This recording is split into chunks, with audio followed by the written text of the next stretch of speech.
De relations internationales à l'université de Tel Aviv. Que faut-il retenir de cette visite éclair du premier diplomate américain?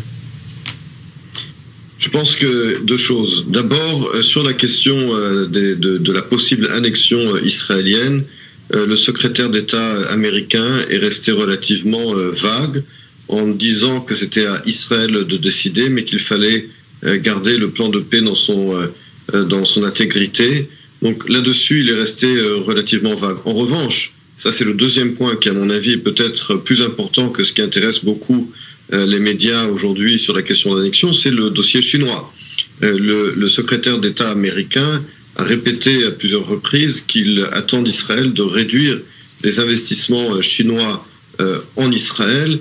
Et je pense que cela confirme ce que on dit déjà depuis plusieurs semaines, ce que je dis déjà depuis plusieurs semaines sur ce plateau, à savoir qu'après la crise du coronavirus, eh bien les États-Unis vont accentuer leur lutte géopolitique contre les États-Unis. Et là, il dit très clairement à Israël qu'il va falloir choisir entre notre alliance et les investissements chinois dans la haute technologie israélienne. Ouais. Emmanuel Navon, on est à 6 mois à peu près de l'échéance électorale aux États-Unis, en pleine crise du coronavirus. Est-ce que vous pensez que Donald Trump va peser de tout son poids pour promouvoir son deal du siècle au Moyen-Orient?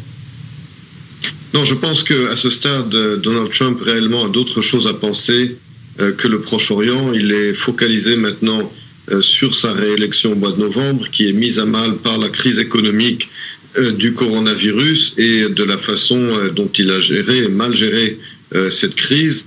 On voit qu'aujourd'hui, il est mis à mal dans cette réélection qui semblait être acquise il y a encore quelques mois, mais aujourd'hui, avec la crise du corona et le fait que le Parti démocrate américain a sélectionné un candidat modéré éligible, je pense que Donald Trump aujourd'hui est focalisé sur sa réélection qui est mise à mal et pas du tout sur la question du Proche-Orient. Merci Emmanuel Navon, professeur de relations internationales.